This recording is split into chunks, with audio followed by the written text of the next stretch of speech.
हाँ यार, बिना लाइव की थोड़ी ना कैमरा सेट होगा।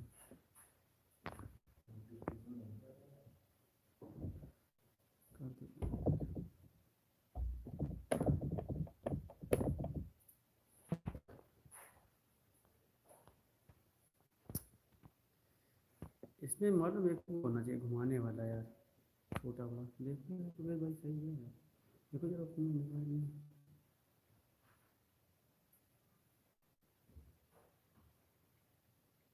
आगे मेरे में तो आगे नोटिफिकेशन।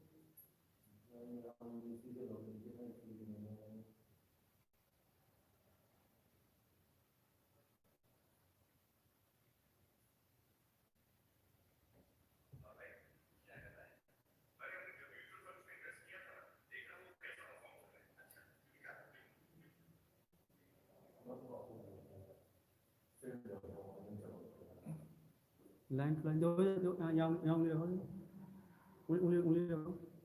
नहीं यार, अब आया यार यहाँ से, है ना? नहीं सही तो है, वो लेट में आ रही है। नहीं नहीं, आगे नहीं पीछे करें होता था।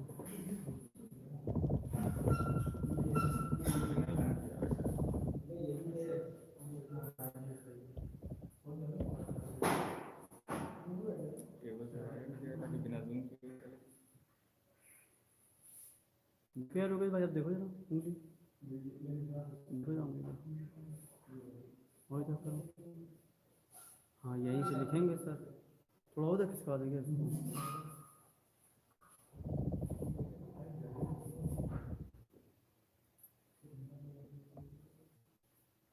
ठीक,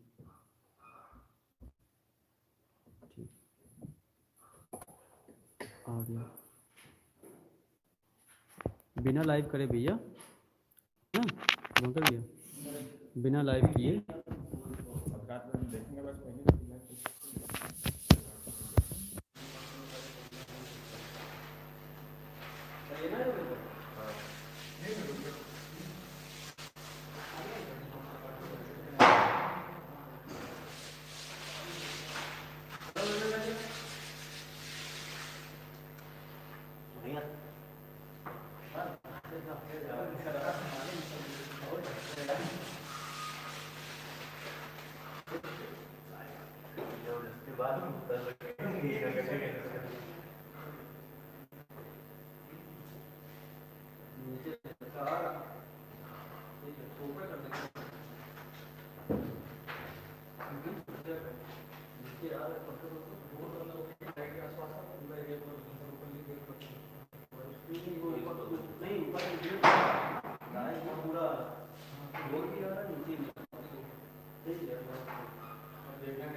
चला जाए, चालू किया जाएगा।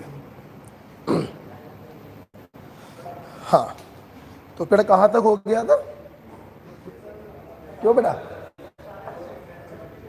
मेरे ख्याल से HNO3 हो गया था, HNO3 हो गया था, है ना? और HNO3 की वो ट्रिक आपको याद हो गई? अभी कोई भी पूछा जाए कर लेंगे अपन लोग, तो एक बार ट्रिक बताओ, क्या थी ट्रिक? जान फिर सीने पर कुल्हाड़ी आज मारेगी, बेड नंबर 12। कंसंट्रेट में तो कोई प्रॉब्लम ही नहीं, हमेशा क्या बनेगा? NO2। वेरी डाइल्यूट में कोई प्रॉब्लम नहीं, ऊपर के दो रिएक्शन करेंगे, अमोनियम नाइट्रेट बनेगा। प्रॉब्लम होता है डाइल्यूट में, तो बेड नंबर 12। ऊपर के दो बनाएंगे +1 वाले N2O, नीचे के 4 बनाएंगे +2 वाले NO, और तीसरे नंबर वाला बनाएगा NH4NO3 -3 वाला बनाएगा। तीसरे नंबर वाला बनाएगा 3 नंबर वाला NH4NO3। कौन सी मेटल HNO3 की किसी भी कंसंट्रेशन पे डिसॉल्व नहीं होती? नोबल मेटल, प्लैटिनम और गोल्ड। अपन लेते हैं अम्लराज, अक्वा रेजिया। ध्यान रखना, एसिडों में एसिड अक्वा रेजिया, सबका बाप है ये। 3 part HCl, 1 part HNO3, and it is the source of nascent chlorine. Platinum और गोल्ड को उसके कॉम्प्लेक्स के रूप में डिसॉल्व करता है। बहुत इंपॉर्टेंट पॉइंट है ये, ठीक है। अच्छी बात बताओ बेटा, HNO3 में एक बात मुझे याद आ रही है, बड़ी इंपॉर्टेंट है। सामने देखो, वो कौन से एलिमेंट थे जो कंसंट्रेटेड HNO3 में अपने एक एसिड में बदल जाते थे? ट्रिक क्या बताई थी? Fifth group, nitrogen, phosphorus, arsenic, antimony, bismuth. Bismuth को तोड़ दिया, बोरॉन और आयोडीन। नाइट्रोजन को घुमा दिया, सल्फर। और कार्बन तो सर्वव्यापी है ही, मतलब कार्बन हो गया, sulphur, phosphorus, arsenic, antimony, boron, iodine. ये 7 एलिमेंट थे जो कंसंट्रेटेड HNO3 के साथ अपने एक एसिड में बदल जाते थे। ये भी हो गया था। अब आज का जो टॉपिक है बहुत ही छोटा है। आज अपन लोग, अच्छा एक बात और बताओ, रियलाइज करते थे, बताओ फटाफट बताओ। हम लोग चर्चा करेंगे 5वें ग्रुप की ऑक्सीडेशन स्टेट की। Just minute. चौथे ग्रुप तक अपन ने सिर्फ पॉजिटिव स्टेट पढ़ा, बस वो चौथे ग्रुप में कार्बाइड में नेगेटिव हो गया था बस। 5वें ग्रुप से लेके 7वें ग्रुप तक पॉजिटिव नेगेटिव दोनों इक्वली डोमिनेटिंग होती हैं, क्योंकि they all are highly electronegative element. अब 5वें ग्रुप की ऑक्सीडेशन नंबर मैंने 3 बातें बताई थी। ऐसे क्या करो कि सर ने 3 बातें बताई थी। पहली बात आते हैं पॉजिटिव में, +5 +3। +5 का स्टेबिलिटी घटेगा, +3 का स्टेबिलिटी बढ़ेगा। Reason is inert pair effect. Bismuth में +3 इज मोर स्टेबल देन +5। यही रीजन था कि BiF5 बनता है लेकिन अनस्टेबल होता है। दूसरा पॉइंट, निगेटिव स्टेट -3। ऊपर से नीचे जाने पर मेटेलिक नेचर बढ़ेगा, और मेटल जो है वो नेगेटिव शो नहीं कर सकते हैं, इसलिए ऊपर से नीचे जाने पर -3 का स्टेबिलिटी घटेगा। यही रीजन है कि बिस्मथ -3 शो ही नहीं करता। 2 पॉइंट हो गए। तीसरा पॉइंट था नाइट्रोजन और फास्फोरस, -3 से लेके +5 तक सारे शो कर। कोई डाउट है? एक पॉइंट और रिवीजन करना चाहेंगे। फास्फोरस के अस सीरीज और एक सीरीज के पेरेंट एसिड कौन थे? फॉस्फोरस एसिड H3PO3 और फॉस्फोरिक एसिड H3PO4, ये पेरेंट एसिड थे। अब इन्हीं से हम दूसरे एसिड बनाएंगे। पीछे पेज पर मैंने टेक्निक लिखवाई थी, बोलेंगे 2 से गुणा करके पानी निकाला, पायरो। सीधे पानी निकाला, मेटा। Meta is unstable. अस में करेगा हेक्सामेराइज, इक में करेगा साइक्लिक ट्राइमेराइज या लीनियर पॉलीमेराइज। क्लियर है? ओ हटाया, हाइपो। ओ हटाया, हाइपो। ओ हटा के सल्फर लगाया, थायो। थायो वाला आपको 6वें ग्रुप में मिलेगा, 5वें में नहीं मिलेगा। खत्म कर दे बात। हम लोगों ने ये भी पॉइंट देखा, 8 एसिड में फास्फोरस sp3 टेट्राहेड्रल। बोला करो, प्रत्येक फास्फोरस पर मिनिमम एक ऑक्सो ग्रुप, एक हाइड्रोक्सिल ग्रुप। बोलो। और +5 स्टेट से कम स्टेट होने पर या तो PP बॉन्ड होगा या फिर PH बॉन्ड होगा, दोनों बॉन्ड एक साथ नहीं होंगे। कुछ बातें और बोलवाना चाहता हूं आपसे। 5वें ग्रुप का कौन सा एलिमेंट एलोट्रोपी शो नहीं करता? नाइट्रोजन। आपको याद होगा एक टेक्निक बताई थी मैंने, V। 3rd ग्रुप में बोरॉन, 4th ग्रुप में लेड और 5th ग्रुप में नाइट्रोजन। थर्ड ग्रुप में सिर्फ बोरॉन शो करता, बाकी कोई नहीं करता। फोर्थ ग्रुप में लेड नहीं करता, बाकी सारे करते। और फिफ्थ ग्रुप में भी नाइट्रोजन नहीं करता, बाकी सारे करते। एक ऐसे ही बता दिया था वी बनाना, तो कभी कंफ्यूजन नहीं होगा थर्ड, फोर्थ और फिफ्थ ग्रुप में, right. About allotropy, about allotropy, ठीक है। अच्छा बेटा एक बात बताओ, नाइट्रोजन के केस में दो ऑक्साइड बताइए जो न्यूट्रल होते हैं, N2O नाइट्रस ऑक्साइड और NO नाइट्रिक ऑक्साइड। दो ऑक्साइड बताओ जो पैरामैग्नेटिक होते हैं, ऑड इलेक्ट्रॉन मॉलिक्यूल होते हैं, NO2 और NO, NO2 और NO। तीन ऑक्साइड बताओ जो सॉलिड होते हैं, N2O3, N2O4, N2O5। कोई एक गैसियस ऑक्साइड बताओ जो कलर्ड होता है, NO2। ऐसे क्वेश्चंस बनते हैं एग्जाम में, ठीक है। नाइट्रोजन के जितने भी ऑक्साइड होते हैं, आप ध्यान दीजिए, सिर्फ N2O5 ऐसा एग्जांपल है जिसमें NN बॉन्ड नहीं होता, बाकी सभी में देखिए NN बॉन्ड था। ऑफ कोर्स NO में भी नहीं होगा, जब N है ही नहीं तो कहां से हो जाएगा। बाकी जिनके पास दो नाइट्रोजन होते हैं सभी के पास NN बॉन्ड होता है, accept N2O5।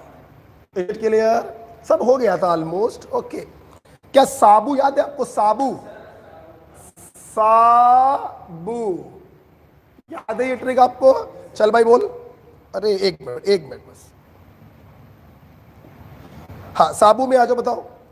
Most stable N2O3, option में अगर NO हुआ तो NO, क्लियर है। Most acidic N2O5, most basic Bi2O3, most unstable Bi2O5, clear हो गया।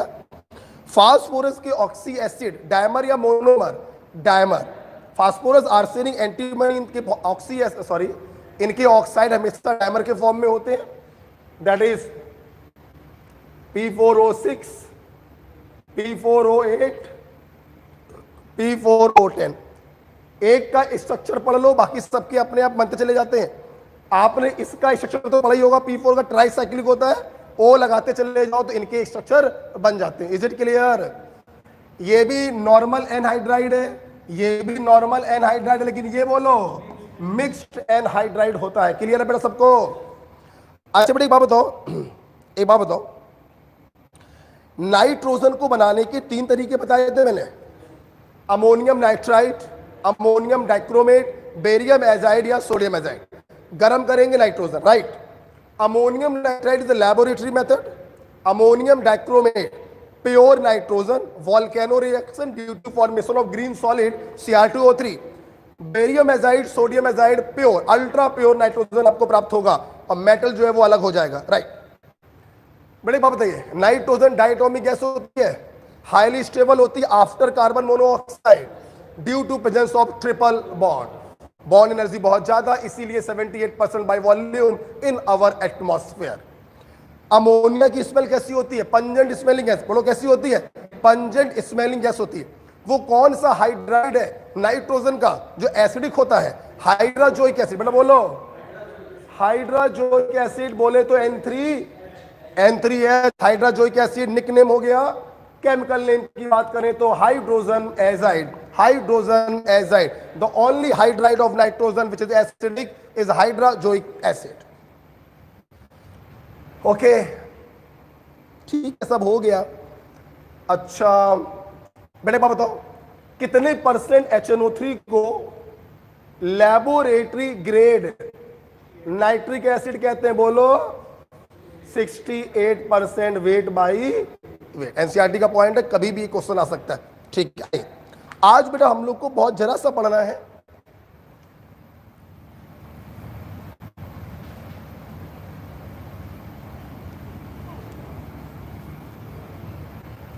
आज हम लोगों को जरा सा पढ़ना है। चलिए आइए, आज की हेडिंग हम लोगों की है फास्फोरस।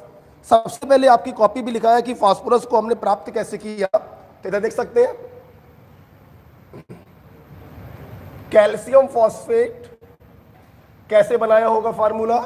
कैल्शियम +2 होता है, फॉस्फेट -3 होता है, क्रिस क्रॉस किया, फार्मूला बन गया। आपको मालूम होगा इसे हम लोग बोन एस भी कहते हैं, हड्डी की राख। ठीक है, ये वही राख है जो गंगा जी में सप्लाई बहाई जाती है। ठीक है, तुम लोग के मरने के बाद ये बचेगी लास्ट में, मेरे मरने के बाद भी ऑफ कोर्स। तो कैल्शियम फॉस्फेट, यूट्यूब चल रहा तो अपना नाम भी ले लिया। सिलिका, आपको मालूम है सिलिकॉन जो होता है मेटलवाइड में मैंने लिखवाया था, बट इसके अंदर नॉन मेटेलिक प्रॉपर्टी बहुत ज्यादा होती है, इसलिए सिलिकॉन के ऑक्साइड और हाइड्रो ऑक्साइड एसिडिक होते हैं। अब देखिए बेटा, इनऑर्गेनिक का बहुत ही जनरल तरीका मैंने आपको बता रखा है, मेरा प्लस तेरा माइनस और तेरा प्लस मेरा माइनस। अब मेरे पास तो प्लस माइनस है, लेकिन इसके पास तो प्लस माइनस नहीं है। अब क्या किया जाए? प्रोबाल सर का एक टेक्निक तो नहीं लग रहा है, तो अब सुनना, अगर ये टेक्निक काम ना करे, मेरा प्लस तेरा माइनस, तेरा प्लस मेरा माइनस, अगर ये टेक्निक काम ना करे, तो मेरा कहना ये होता है कि आप उस सॉल्ट को तोड़ दिया करो।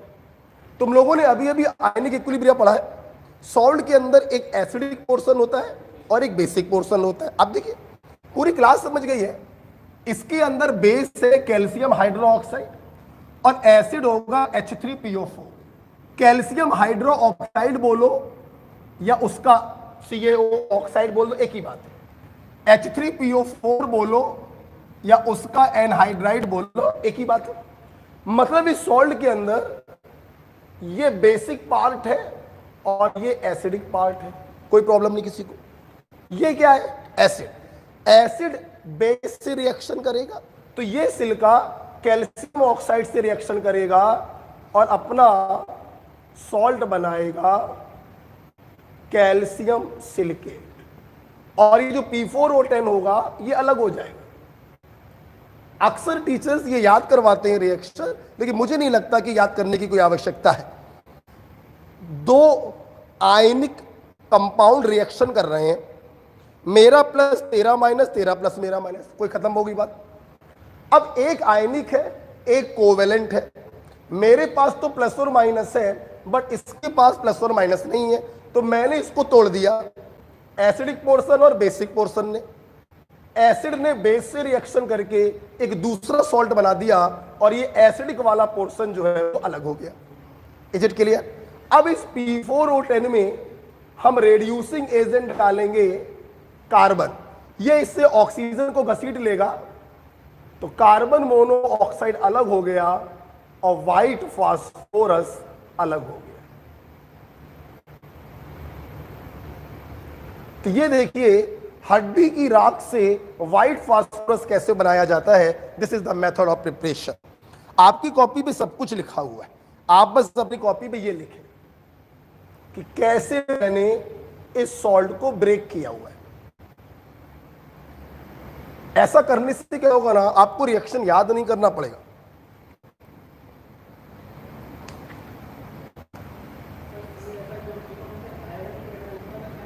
हाँ बोलो बोलो, मैं क्यों बताऊं, मैं क्यों बताऊं। What is calcium silicate? Iron की मेटलर्जी पढ़ा, बहुत अच्छी बात। थॉमस स्लैग क्या होता है बेटा? ये थॉमस स्लैग होता है,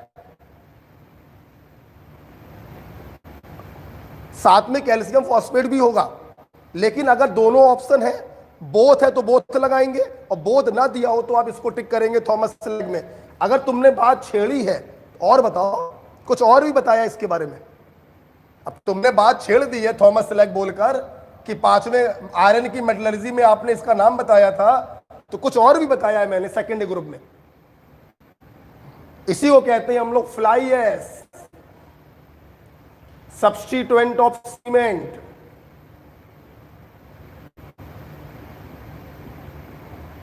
नहीं याद आया?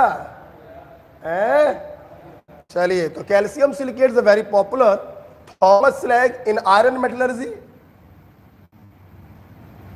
आयरन की मेटलर्जी में ये थॉमस स्लैग होता है, और substituent of cement fly ash भी इसको हम लोग कहते हैं। राइट, अब हम लोग बात करेंगे, अगला पॉइंट लिखा है यूजेस।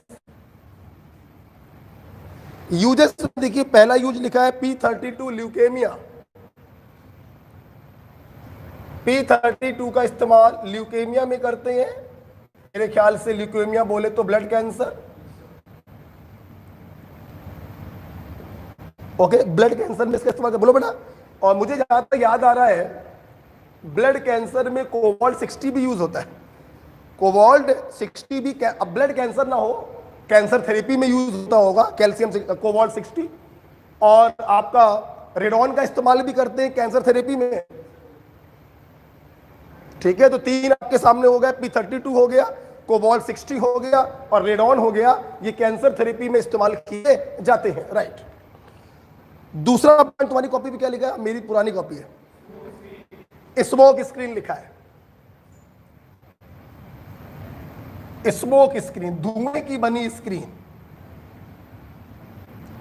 स्मोक मतलब धुआं, धुएं का बना स्क्रीन। जरूरी नहीं है आर पार मेरे को नहीं देखना है, एक पर्दा डाल दिया नहीं दिखाई पड़ेगा, पर्दा हो गया कपड़े का। स्मोक स्क्रीन धुएं की स्क्रीन होती है, इतना डेंस धुआं होता है ना कि आपको आर पार दिखाई नहीं पड़ता है। और वेरी पॉपुलर एग्जांपल इसका देखिए, जब कोहरा पड़ता है तो कोहरा क्या है, वो भी एक प्रकार वही मान लो कि आर पार दिखाई पड़ता है, नहीं दिखाई पड़ता, तो वही है भी है। क्या होता है स्मोक स्क्रीन? देखिए कैल्शियम फॉस्फाइड, राइट। आपने इसमें पानी डाला, मैं नहीं बताऊंगा, मैंने कई बार बोला, हाइड्रोलिसिस वाला लेक्चर, वीडियो लेक्चर देख लीजिए, यूट्यूब पे पड़ा हुआ है। प्लस वाला को पकड़ा जाता है हमेशा, प्लस वाला अगर मेटल है तो अपने हाइड्रोक्साइड में बदल जाएगा, और माइनस वाले को H+ दे दो तो फॉस्फीन गैस। कोई प्रॉब्लम किसी को नहीं। अब फॉस्फीन गैस जो होती है बेटा, ये नॉन इन्फ्लेमेबल होती है, जलती नहीं है। लेकिन क्या है, फॉस्फीन जब भी बेटा बनाई जाती है ना, it is always associated with impurity of phosphazine, N2H4 hydrazine, P2H4 phosphazine. जब भी बेटा फॉस्फीन बनती है, थोड़ा सा इम्प्योरिटी के फॉर्म में फॉस्फाजीन भी बनता है, और फॉस्फाजीन बेटा हाईली इन्फ्लेमेबल, हाईली बेटा इन्फ्लेमेबल होता है बेटा, और ये जलने लगता है, और जलने पर P4O10 का गाढ़ा धुआं बनता है, और यही P4O10 जो होता है स्मोक स्क्रीन का तरह काम करता है। ठीक है, तो आप अपनी कॉपी पर ऐसे लिख लीजिएगा, ठीक है। स्मोक स्क्रीन P4O10, ध्यान रखिएगा, स्टार लगा लीजिएगा, यही बनाता है स्मोक स्क्रीन। अच्छा बेटा एक बात बताओ सब लोग, अगर स्मोक स्क्रीन पूछा जाए, ऑप्शन में ये ना दिया जाए तो ये लगा दीजिए, ठीक है। पहले प्रायोरिटी इसको देंगे, गाढ़ा धुआं इसी का होता है, और जब वो ऑप्शन में ना हो तो इसको टिक कर दीजिए, ठीक है।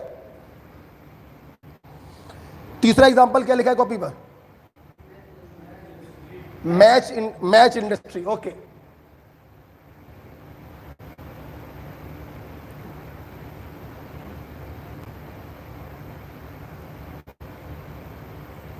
मैच इंडस्ट्री देख लीजिए क्या होता है।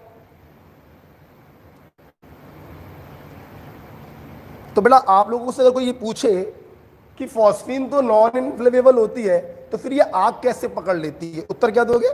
Phosphine is always associated with impurity phosphazine which is highly inflammable.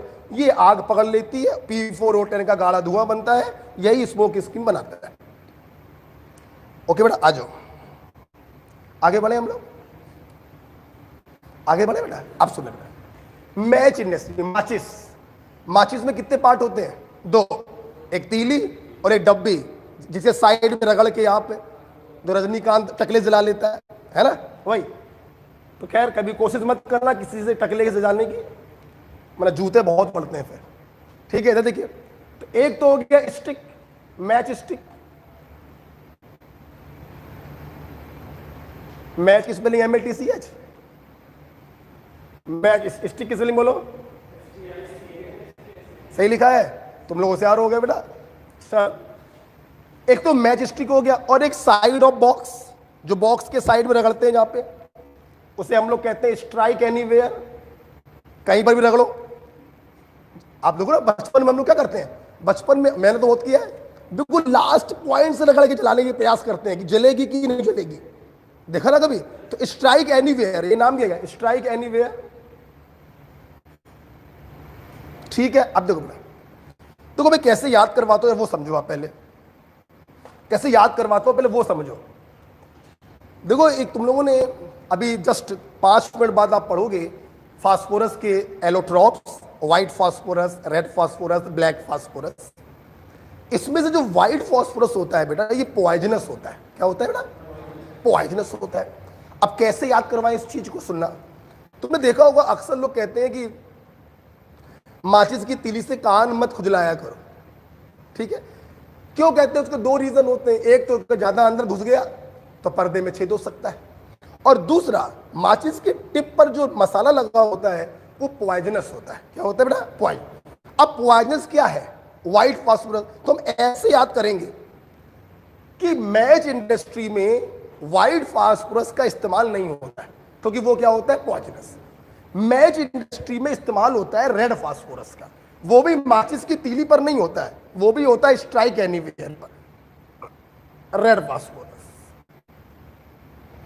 M right dear? क्या होगा बेटा बताओ? रेड। स्ट्राइक एनीवेयर में बेटा बोलो क्या होगा? Red phosphorus. मैच स्टिक में बेटा होता है पोटेशियम क्लोरेट प्लस सल्फर। बेटा बताओ क्या होता है? पोटेशियम क्लोरेट होता है और प्लस क्या होता है? सल्फर। एक मिनट लिख लो।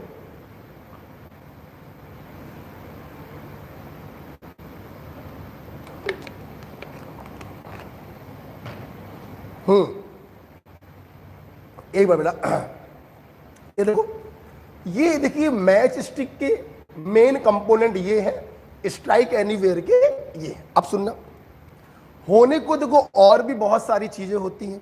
जैसे स्ट्राइक एनीवेयर में बारीक पिसा हुआ गिलास भी होता है। क्यों होता है गिलास? वही तो रगड़ पैदा करेगा। तो पाउडर्ड गिलास भी होता है इसमें।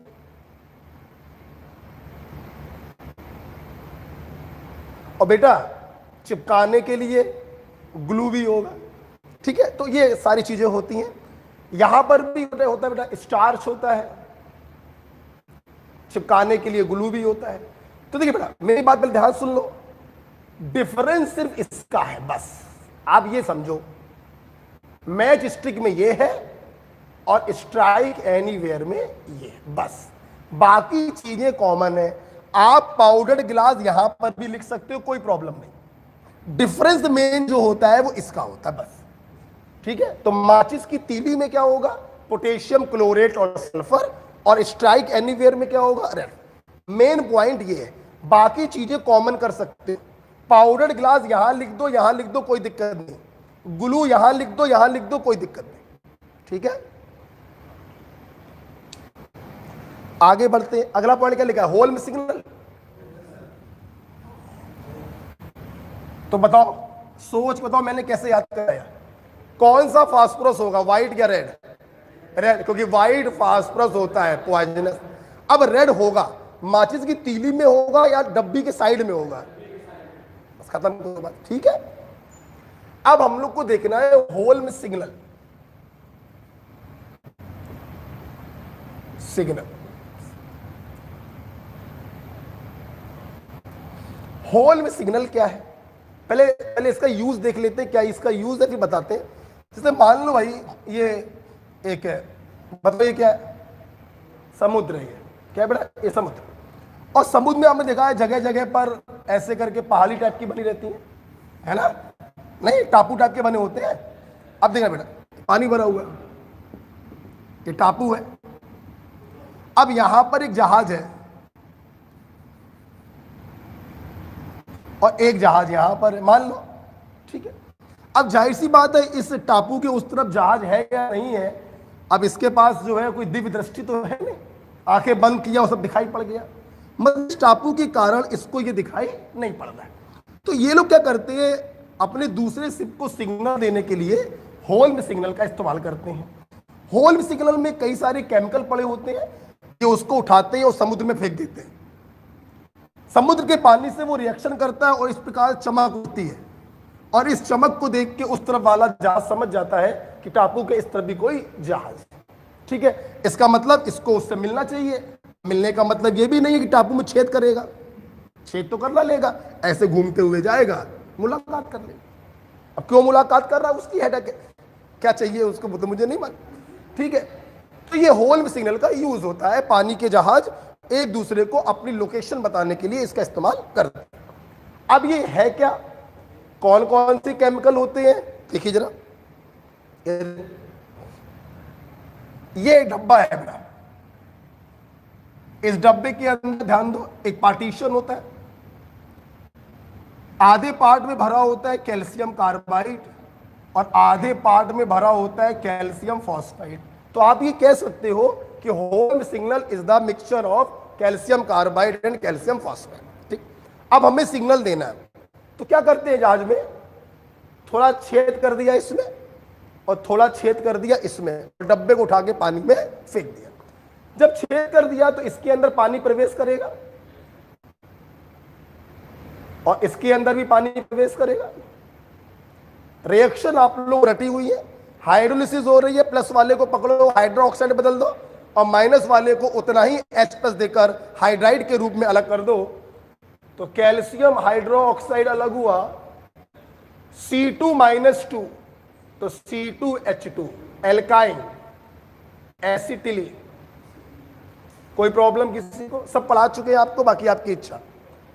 कैल्शियम कन्वर्ट हो गया कैल्शियम हाइड्रोक्साइड में और P-3 फॉस्फीन के रूप में। अलबेटा बोला करो, phosphine is always associated with highly inflammable फॉस्फाजीन।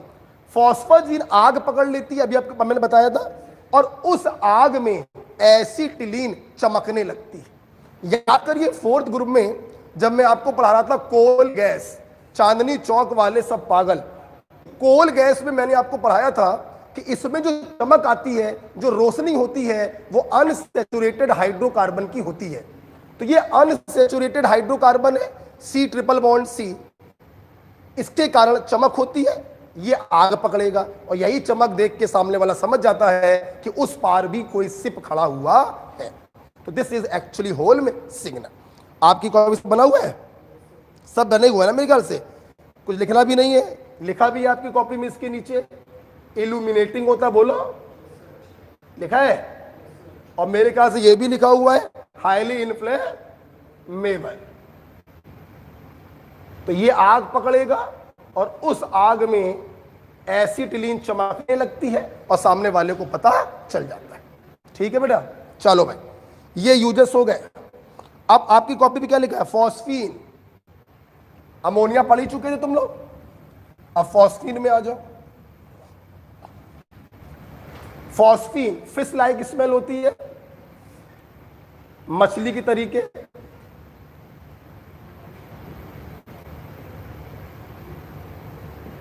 Ammonia की स्मेल बोलो पंजेंट स्मेलिंग है, फॉस्फीन बेटा बोलो fish like smell, H2S rotten egg like smell, सड़े हुए अंडे की तरह आती है, और SO2 इरिटेटिंग। याद है फॉस्फीन कैसे बनाया गया भाई? पहला पॉइंट देखिए, ये पॉइंट बेटा आपकी एनसीईआरटी में भी लिखा है, मैंने आपको अलग से नहीं बताया था क्योंकि मैंने सोचा था जब मैं ये पढ़ाऊंगा तब बताऊंगा आपको। ठीक है, अब समय आ गया है एनसीईआरटी के उस पॉइंट को बताने का। क्या देखिए यहां पर ऑक्सीडेशन नंबर है +1। एनसीईआरटी ने बेटा एक पॉइंट लिखा था कि जो असीरीज के ऑक्सी एसिड होते हैं, ना सिर्फ ऑक्सी एसिड बल्कि ऑक्साइड भी, एनसीईआरटी ने लिखा था +5 ऑक्सीडेशन नंबर से कम जो ऑक्साइड और ऑक्सी एसिड होते हैं दे अंडरगोज डिस्प्रपोर्शनेशन। बोलो क्या आवाज नहीं आई? डिस्प्रपोर्शनेशन। ये देखिए असीरीज, ये भी ऐसे, hypophosphorous acid, orthophosphorous acid, phosphinic acid, phosphonic acid, याद आ गया? They undergo disproportionation. ऑक्सीडेशन भी होगा, रिडक्शन भी होगा। तो ऑक्सीडेशन हो गया तो एक एसिड में बदल गया, और रिडक्शन हो गया तो फॉस्फीन में बदल गया। देखिए सभी बच्चे इस बात को ध्यान रखें, हमेशा ध्यान रखें, मैंने बताया है सभी को। वैसे तो फास्फोरस और हाइड्रोजन दोनों का इलेक्ट्रोनेगेटिविटी बराबर होता है, तो उस बिहाफ पर इस पर चार्ज होगा 0, लेकिन नहीं, अगर फॉस्फीन में फॉस्फोरस की ऑक्सीडेशन नंबर पूछी जाए तो हाइड्रोजन को आप +1 मानते हुए निकालिएगा। ये ध्यान रखिएगा, अक्सर बच्चे कंफ्यूज रहते हैं। ओके, ये देखो बेटा ऑक्सीडेशन भी हो रहा, रिडक्शन भी हो रहा, और इस प्रकार से क्या प्राप्त हो गया? फॉस्फीन। लिखा हुआ है बेटा आपकी कॉपी पर, सब लिखा हुआ। नेक्स्ट, अगला पॉइंट फॉस्फीन बनाने का बहुत ही इंपॉर्टेंट रिएक्शन है जो आप लोग फर्स्ट ग्रुप से पढ़ते चले आ रहे हो, व्हाइट फास्फोरस का रिएक्शन विद NaOH।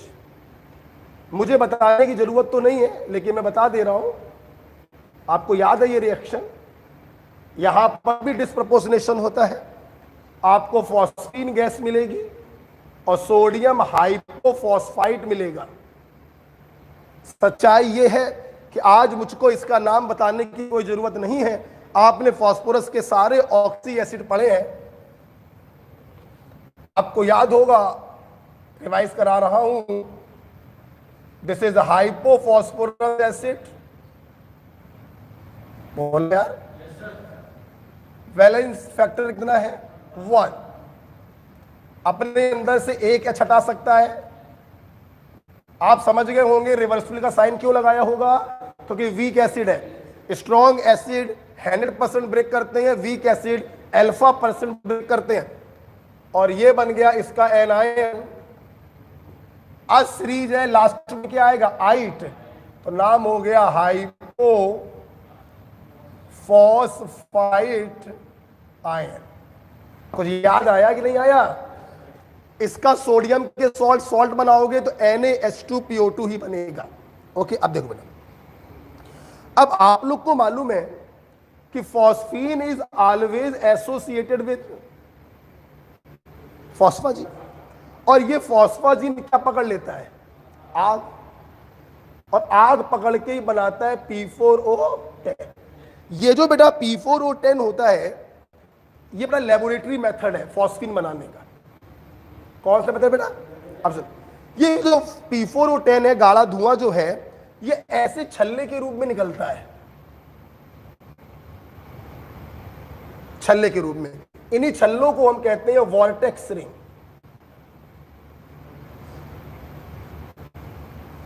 ओके, जो P4O10 जो गैसियस होता है, धुआं होता है, इसे बेटा हम लोग कहते हैं वॉर्टेक्स रिंग, छल्ले के रूप में निकलता है वॉर्टेक्स रिंग। लिख लो, बाकी सब लिखा हुआ है, लेबोरेटरी मेथड लिखा हुआ है, फॉस्फाजीन लिख लो और ये वॉर्टेक्स रिंग दिखा दो।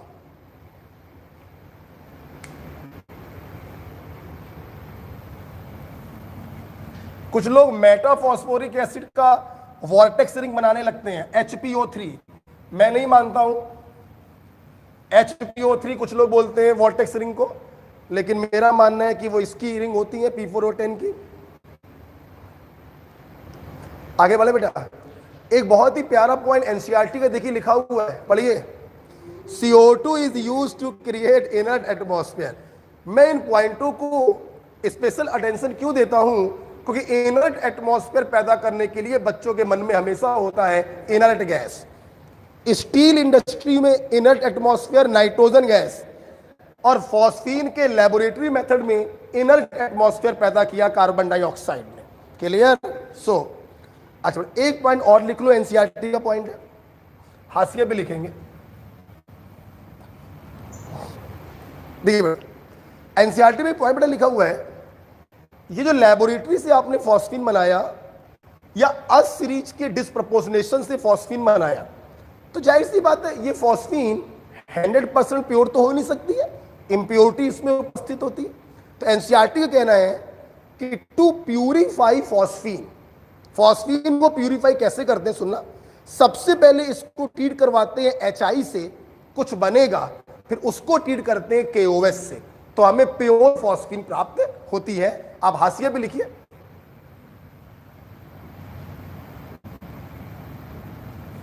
To purify phosphine it is absorbed, it is absorbed in HI, then treated with KOH.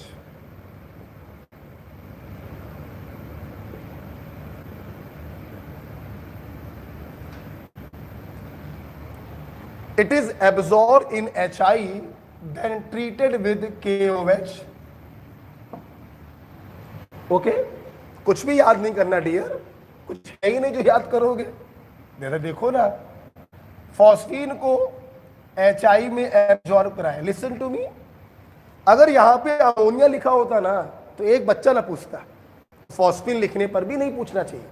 Ammonia is the base due to presence of lone pair, phosphine is also a base, although इसका basic nature almost zero ही होता है। मैंने पिछली class में समझाया था आपको, क्योंकि ये लोन पेयर s ऑर्बिटल में होगा, समझाया था। बेस प्लस एसिड बराबर सॉल्ट। अमोनियम आयोडाइड बनता अगर अमोनिया लेते, तो फॉस्फोनियम आयोडाइड बन गया अगर फॉस्फीन लिया।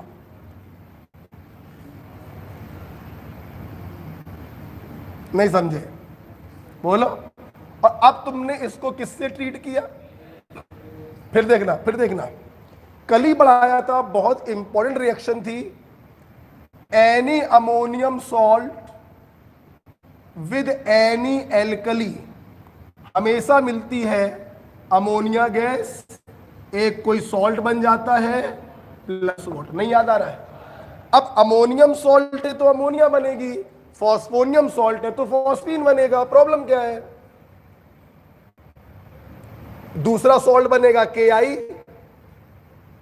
और केमिस्ट्री में बिना पानी के कुछ होता नहीं है। खैर जीवन में भी बिना पानी के कुछ नहीं होता है, बहुत जगहों पे काम आता है पानी, आप समझ ही रहे हैं। बस इसको लिख लो, बाकी ना लिखो, है ना? हाशिए भी लिखना।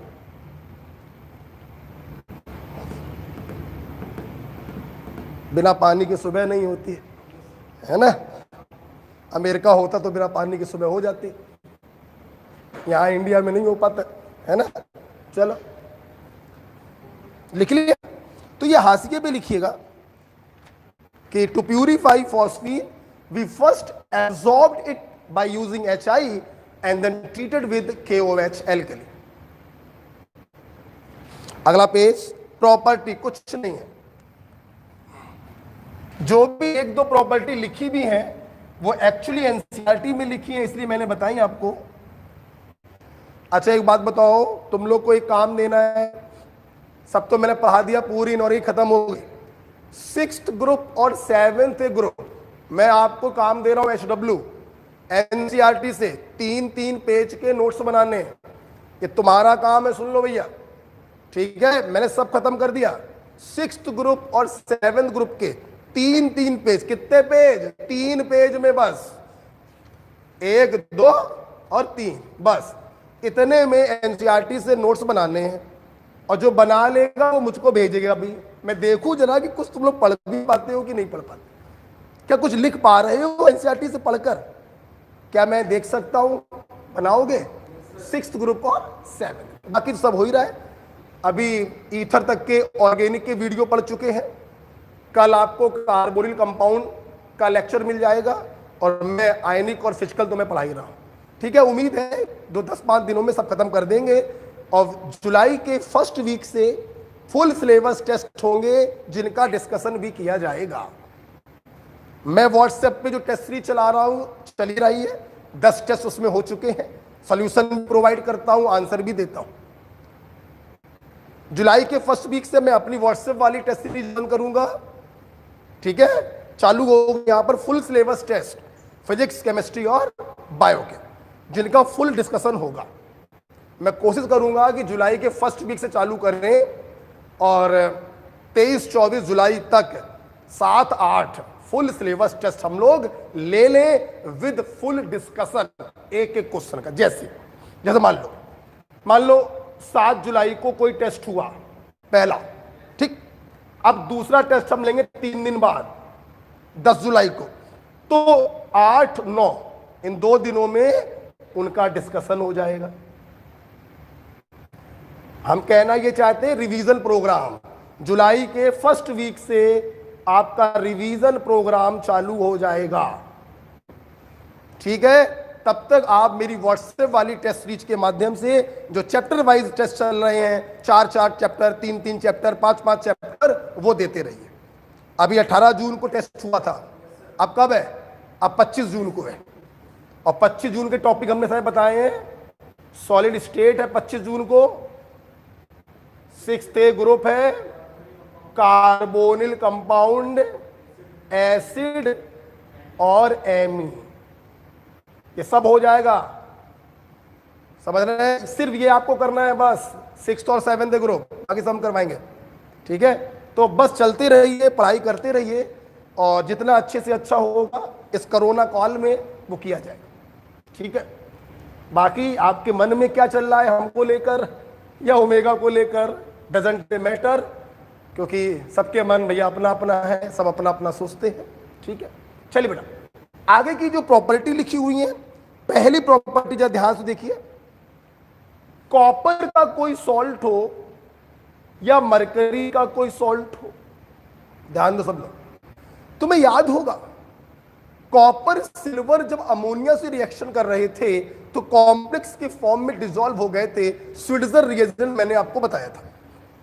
यही देखिए क्या कॉन्ट्रडिक्शन आपके सामने आ रहा है, अमोनिया या तो कॉम्प्लेक्स के रूप में डिसॉल्व हो गए थे, और बेटा जब फॉस्फीन लेते हैं ना तो फॉस्फाइड के रूप में प्रिसिपिटेट हो जाते हैं। बोलो किसके रूप में? चल भाई, फॉस्फाइड आयन मेरी पूरी क्लास को मालूम है, चलो फार्मूला बनाओ, कॉपर फॉस्फाइड, फार्मूला बनाओ Cu3P2, मरकरी फॉस्फाइड, फार्मूला बनाओ Hg3P2। ठीक है, प्रिसिपिटेट। डिफरेंस देखिए मैंने आपको क्या बताया है, जहां अमोनिया लेने पर ये कॉम्प्लेक्स के रूप में डिसॉल्व हो रहे थे, वहीं फॉस्फीन लेने पर ये फॉस्फाइड के रूप में प्रिसिपिटेट हो जाते हैं। लिख लीजिए, सब तो लिखा ही हुआ है ना। ठीक है, अगला पॉइंट क्या लिखा है, फॉस्फीन की रिएक्शन विद क्लोरीन। हाँ, ये भी इंपॉर्टेंट रिएक्शन है, एनसीईआरटी का मैंने एक भी पॉइंट नहीं छोड़ा, सिर्फ 6th A ग्रुप के बनाओ एनसीईआरटी से, बस हम देखेंगे तुम लोग कैसा बना रहे हो। ठीक है, सिर्फ 6th A ग्रुप बनाओ। ठीक, चलो अब देखिए बेटा, फॉस्फीन हो या फॉस्फोरस, मतलब मैंने एक ही पॉइंट में आपके सामने मैं लिखने जा रहा हूं 4 रिएक्शन है एक ही पॉइंट में। देखना, फॉस्फीन लो या फास्फोरस लो, पहला पॉइंट। दूसरा पॉइंट, रिएक्शन कराओ क्लोरीन से। ठीक है, अब देखिए हाँ लिखा है सब, chlorine in excess, chlorine in limited supply. अगर एक्सेस में है तो PCl5 बनेगा, लिमिटेड में है तो PCl3 बनेगा, और जो सबसे इंपॉर्टेंट बात है इस पॉइंट में वो ये है कि these two process are exothermic. सबसे पहले ये समझो। ठीक, कितनी रिएक्शन हो गई? 2। फॉस्फीन प्लस दिस तो भी यही बनना है, फास्फोरस प्लस दिस तो भी बनना, 2 रिएक्शन हो गई। 2 रिएक्शन और देखिए एनसीईआरटी से, तुम क्लोरीन एक्सेस में लो तो PCl5 बनेगा, या तुम SO2Cl2 ले लो तो भी ये बनेगा। तुमने क्लोरीन लिमिटेड लिया तो ये बना, या तुम SOCl2 ले लो तो भी ये बना। क्लियर? मैंने एक पॉइंट में 4 रिएक्शनें आपको पढ़ा दी हैं। अब याद करने का तरीका, सीधी सी बात, अबे ज्यादा क्लोरीन लोगे तो ज्यादा वाला बनेगा, कम क्लोरीन लोगे तो कम वाला बनेगा, ज्यादा वाला लोगे तो बड़ा वाला बनेगा, छोटा लोगे तो छोटा वाला बनेगा। एक नॉर्मल सी बात है। अच्छा, अब इनके नाम जरा इंपॉर्टेंट है, नाम देखिए बेटा, इनके नाम अक्सर बच्चे भूल जाते हैं। इधर देखिए, what is this? Tell me, sulphuric acid. क्या सल्फ्यूरिक एसिड को मैं ऐसे लिख दूं? कोई प्रॉब्लम? H2SO4, यही तो सल्फ्यूरिक एसिड होता है हुजूर, गंदी निगाहों से देखते हो, यही तो सल्फ्यूरिक एसिड है। तो SO2OH का होल, तो इस कोई प्रॉब्लम किसी को नहीं। अब देखिए, अगर मैं इसमें PCl5 डाल दूं, PCl5 का काम होता है जहां जहां OH वहां वहां Cl। छोड़ भाई, चल आज समय बच रहा है, चलो आज मैं आपको PCl5 पढ़ा देता हूं, ऑर्गेनिक। ठीक, हटा दो उसको।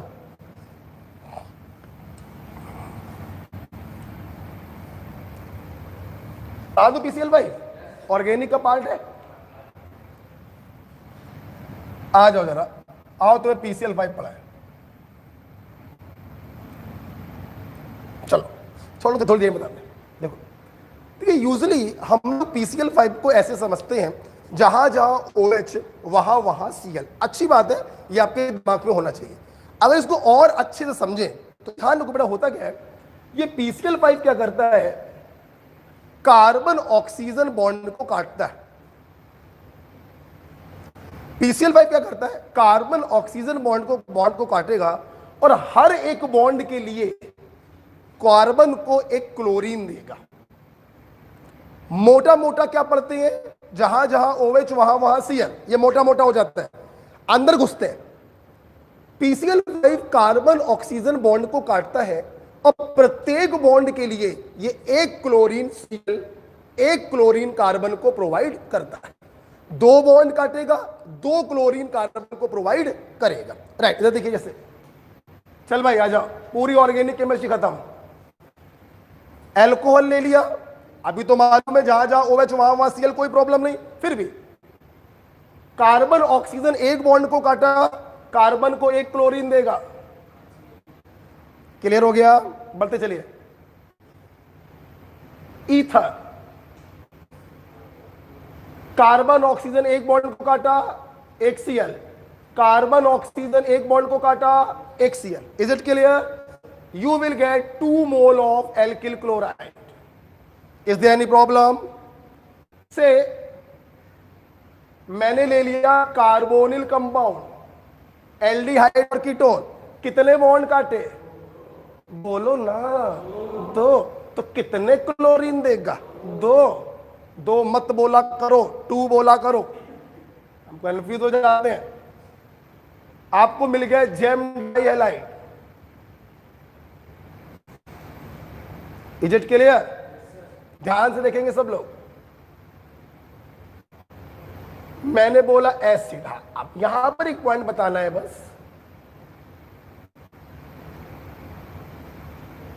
एसिड दिया, तरीका फिर वही है, कार्बन ऑक्सीजन बॉन्ड को काटा, एक क्लोरीन दिया। अब ध्यान सुनिए बेटा, जब ये बॉन्ड कटता है ना तो कार्बन को एक क्लोरीन मिल गया, मतलब इसकी जो क्षुधा थी, जो भूख थी क्लोरीन को लेके, वो शांत हो चुकी है। इसलिए चाहे याद कर लो चाहे समझ लो कि PCl5 कार्बन ऑक्सीजन बॉन्ड को काटता है और हर बॉन्ड के लिए एक क्लोरीन कार्बन को प्रोवाइड करता है, परंतु ये PCl5 एसिड और उसके डेरिवेटिव के कार्बोनिल लिंकेज को ब्रेक नहीं करता। चाहे आप ऐसे याद कर लीजिए, PCl5 एसिड और उसके डेरिवेटिव के कार्बोनिल लिंकेज को ब्रेक नहीं करता। याद कर लो। समझना चाहो तो ऐसे समझ सकते हो कि इसको ब्रेक करने का मतलब है इसको 2 क्लोरीन मिलेंगी, एक क्लोरीन पहले ही मिल चुका है, सैचुरेट हो चुका है, अब इसको क्लोरीन की इच्छा नहीं। Is it clear? So you will get acid chloride. Is there any doubt? समझ में अगर आ गया, चल भाई आगे बढ़ते हैं। आप लिखिए मत। What is this? This is anhydride. पूरी केमिस्ट्री खत्म कर दी मैंने आपकी PCl5 को लेकर, ठीक है। तो कार्बन ऑक्सीजन बॉन्ड को काटिए, एक बॉन्ड कटा, एक Cl, ये लिंकेज ब्रेक नहीं हो सकती। कार्बन ऑक्सीजन बॉन्ड काटिए, एक Cl, so you will gate 2 mole of acid chloride. Is it clear? Last,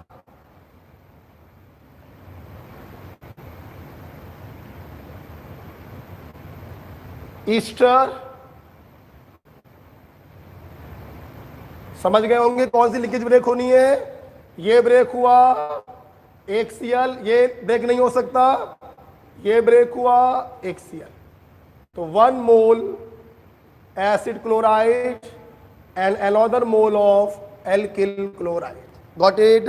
तो पूरी केमिस्ट्री में, पूरी ऑर्गेनिक केमिस्ट्री को हमने समराइज किया कि कार्बन ऑक्सीजन बॉन्ड कटेगा और एक बॉन्ड के लिए कार्बन को एक क्लोरीन प्राप्त होगा। सिर्फ कौन सी लिंकेज ब्रेक नहीं कर पाता है PCl5? एसिड और उसके डेरिवेटिव की ये कार्बोनिल लिंकेज ब्रेक नहीं कर पाता है। ओके, लिखना चाहोगे? हाँ, कहीं पर भी लिख लो अगर तुम्हारी इच्छा हो तो, कोई जबरदस्ती थोड़ी ना।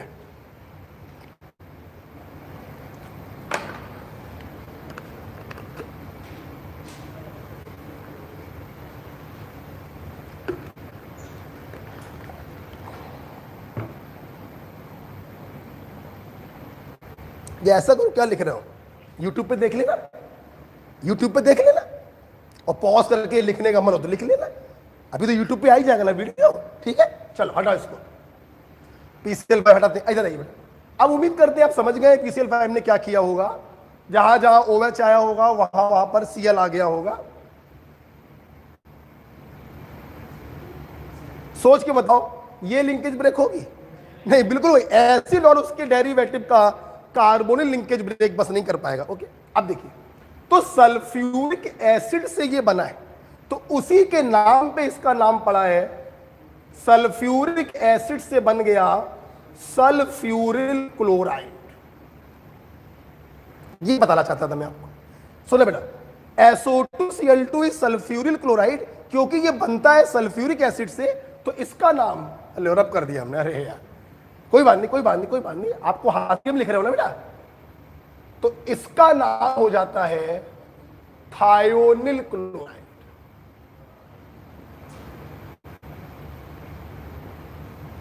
तो इसका नाम हो जाता है थायोनिल क्लोराइड। मैं जब भी बेटा इन दोनों को समझाता हूं, जब भी मैं इनके नाम बताता हूं, मेरी आदत है मैं ऐसे बताता हूं, कभी नहीं भूलोगे, मर जाओगे तो आत्मा के साथ ये नाम ऊपर जाएगा। ठीक, सल्फ्यूरिल कौन था, थायोनिल कौन था, हम कह रहे हैं तुम भूल गए, 2 सेकंड के लिए आंख बंद करना बस। सल्फ्यूरिक एसिड से जो बना सल्फ्यूरिल क्लोराइड है, तो दूसरा वाला थायोनिल क्लोराइड होगा। ठीक है, आप हाशिए में ये लिखिए, चित्र मत बनाइएगा, ऐसे लिख लो।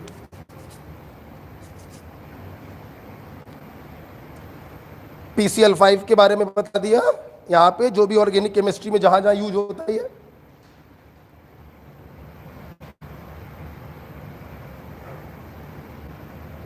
आगे बढ़े, चलिए, वो रब कर दिया, वो तो पूरा पढ़ ही लिया था तुम लोगों ने, सब लिख लिया था जो हमने यार रब किया है।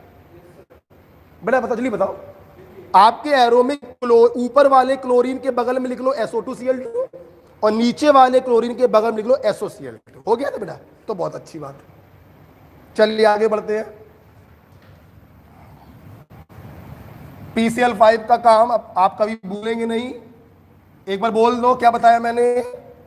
कार्बन ऑक्सीजन बॉन्ड को तोड़ेगा और हर बॉन्ड के लिए कार्बन को एक Cl प्रोवाइड करेगा। कौन से बॉन्ड को ये नहीं तोड़ पाता? एसिड और उसके डेरिवेटिव के कार्बोनिल लिंकेज को ब्रेक नहीं कर पाता।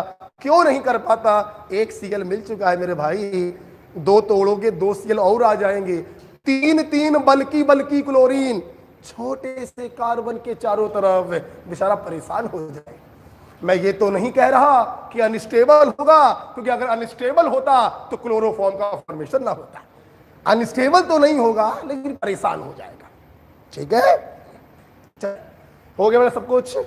अब लास्ट पॉइंट आपकी कॉपी पे लिखा है, एलोट्रॉप्स ऑफ फास्फोरस। आपको मालूम है नाइट्रोजन को छोड़ दीजिए, बाकी सारे एलोट्रॉपी शो करते हैं। एलोट्रॉप क्या होते हैं मैंने आपको पढ़ा रखा है 3rd ग्रुप से। देखिए एलोट्रॉप्स क्या होते हैं? Physically different but chemically same. ये कौन सा हमने डांस कर दिया इसे इसे करके? वो डांस नहीं किया है, हमने आपको ऐसे समझाया होगा कि हम सब आपस में क्या है? एलोट्रॉप है, मोटा मोटा। क्यों? आप देखिए हम दोनों लोगों की सूरतों में डिफरेंस है। मैं गोरा हूं, तुम साले कोयला काले हो। ठीक है, चल उल्टा कर देते हैं, तुम लोग स्मार्ट हो, हम स्मार्ट नहीं है, अंतर है। बट अंदर से देखें तो हम लोग सब सेम है। वही ब्लड है, वही बोन्स है, वही हार्ट है, वही और भी सब कुछ वही है। ठीक है ना? मनोज भी सोच रहा है हाँ ये तो बात सही है। तो हम सब आपस में क्या हो गए? एलोट्रॉप। अब आप जीवन में नहीं भूलेंगे, हम सब एलोट्रॉप है। हम लोग की सूरत अलग अलग, सूरत मतलब फिजिकल प्रॉपर्टी अलग अलग, अंदर से हम लोग सेम, केमिकल प्रॉपर्टी सेम, उन्हें कहते हैं एलोट्रॉप। आइए, फास्फोरस के 3 एलोट्रॉप लिखे हुए हैं, व्हाइट फास्फोरस, रेड फास्फोरस और बोलो ब्लैक फास्फोरस। ठीक है बेटा, ये देखिए मनोज बेटा क्यों बैठे हो यहां पर? बेटा मनोज ले आओ, तुम लोग को देख के लगता है वरना ऐसी कोई बात नहीं थी। खैर ले आओ। अब सब लिखा हुआ है तो कॉपी से पढ़ ले। पहला point, white phosphorus is most reactive form, hence least stable form. बिल्कुल सही है। व्हाइट फास्फोरस जो होता है बेटा, ये मोस्ट रिएक्टिव फास्फोरस होता है, इसलिए ये लीस्ट स्टेबल फास्फोरस होता है। Next point, it Burns in air because it's ignition temperature is very low. इधर देखिए हुजूर, जब हाईली रिएक्टिव है मतलब रिएक्शन बहुत झेल के करेगा। यस, इतना ज्यादा रिएक्टिव होता है ना बेटा कि इसे खुला छोड़ने पर ये वातावरण में उपस्थित ऑक्सीजन से रिएक्शन करके जलने लगता है in the form of P4O10। Highly reactive होने के कारण इसको ओपन एयर में नहीं रख सकते, वरना इसमें आग लग जाती है। यही कारण बेटा कि white phosphorus kept under water, इसको पानी में डुबा के रखा जाता है, क्योंकि पानी में डूबा रहेगा तो एयर के कांटेक्ट में नहीं आएगा, जलेगा भी नहीं। तो it Burns in air because it is highly reactive, because it's ignition temperature is very low, so white phosphorus is kept under water. इस प्रॉपर्टी को कहते हैं फॉस्फोरिसेंस, लिखा हुआ है। तो कौन सा फास्फोरस फॉस्फोरिसेंस होता है? White phosphorus. Next point, poisonous form. भैया हाईली रिएक्टिव है तो ज्यादा रिएक्टिव करेगा, परेशानी क्रिएट करेगा, पॉइजनस होता है। और पॉइजनस होने के कारण एक डिसीज हो जाती है इंसानों में, जिसे कहते हैं फौजी जा डिसीज। बेटा बोलो क्या कहते हैं इसको? फौजी जा डिसीज। पॉइजनस होता है। जो मजदूर व्हाइट फास्फोरस के वातावरण में काम करते हैं उनके जबड़ों में प्रॉब्लम होने लगती है, क्योंकि ये पॉइजनस होता है, फौजी जा disease. Next point, the only form of phosphorus. बहुत इंपॉर्टेंट पॉइंट बेटा, भयानक इंपॉर्टेंट पॉइंट। कौन सा फास्फोरस एल्कली से रिएक्शन करता है? व्हाइट फास्फोरस एल्कली से रिएक्शन करता है। अभी आधे घंटे पहले बताया था, डिस्प्रपोर्शनेशन हो जाएगा और फॉस्फीन गैस बनती है। Is it clear? नेक्स्ट बड़ा point, it exist as discrete tetra atomic unit. आइए सुनिए मेरी बात। देखिए फोर्थ ग्रुप से पढ़ा रहा हूं, छोड़ो बे। केमिकल बॉन्डिंग जन्मों पुरानी बात, 6-7-8 महीने हो गए हैं, तुम लोगों के लिए जन्म बदल चुका है, तब भूल ही गए होगे। खैर, जन्मों पुरानी बात हो गई है। डिस्क्रीट का मतलब होता है इंडिविजुअली, जैसे CO2 CO2 CO2 CO2, इनका आपस में कोई लिंक नहीं। बहुत ज्यादा लिंक तो ये है कि wonder wall force of attraction. उसी प्रकार से देखिए, ये जो व्हाइट फास्फोरस होता है ना बेटा, एक व्हाइट फास्फोरस को दूसरे व्हाइट फास्फोरस से कोई लेना देना नहीं होता। ठीक, बहुत ज्यादा तो CO2 के तरीके इनके बीच में लगेंगे, van der Waal force of attraction. हमारे बच्चे जानते हैं, नाइट्रोजन कंपाउंड के पहले दिन ही बता दिया था, सिर्फ नाइट्रोजन डाइएटॉमिक होती है, बाकी सारे पॉलीएटॉमिक होते हैं, सॉरी टेट्रा एटॉमिक होते हैं। देखो 1 2 3 4 4 फास्फोरस। ठीक है, ये एंगल मैंने कितना बताया था? 60। तो व्हाइट फास्फोरस जो होता है डिस्क्रीट, डिस्क्रीट का मतलब अकेला, एक P4, दूसरा P4, तीसरा P4, चौथा P4, पांचवा P4, डिस्क्रीट फॉर्म में पाए जाते हैं। चूंकि ये डिस्क्रीट फॉर्म में पाए जाते हैं, इनके बीच में दुनिया का सबसे कमजोर फोर्स लग रहा है। यही कारण है कि इनके मेल्टिंग पॉइंट और बॉइलिंग पॉइंट बहुत कम होते हैं। क्या होते हैं बेटा बताओ? बहुत। कोई प्रॉब्लम किसी को? व्हाइट फास्फोरस समझ में आया? एक समझ में आ गया, दूसरे में कुछ है ही नहीं। देखना, more reactive, comparatively less reactive, least stable, comparatively more stable. जलने लगता है क्योंकि हाईली रिएक्टिव होता है। जब रिएक्टिविटी कम हो गई तो जलेगा भी नहीं। मतलब फॉस्फोरिसेंस कौन है? White phosphorus. नेक्स्ट, पॉइजनस होता है क्योंकि हाईली रिएक्टिव था, अनवांटेड रिएक्शन शो करता है, पॉइजनस होता है। जब ये रिएक्शन ही नहीं करेगा तो पॉइजनस भी नहीं होगा। NaOH से रिएक्शन करता है? नहीं करता है। अब सुनना, यहां पर देखिए, रेड फास्फोरस को हम लोग यूजली ऐसे लिख देते हैं शॉर्ट में, अदरवाइज रेड फास्फोरस ये नहीं होता है, ये होता है red phosphorus is a polymeric structure. कैसे, देखिए इधर सब लोग, क्या ये व्हाइट फास्फोरस है? बोला करो।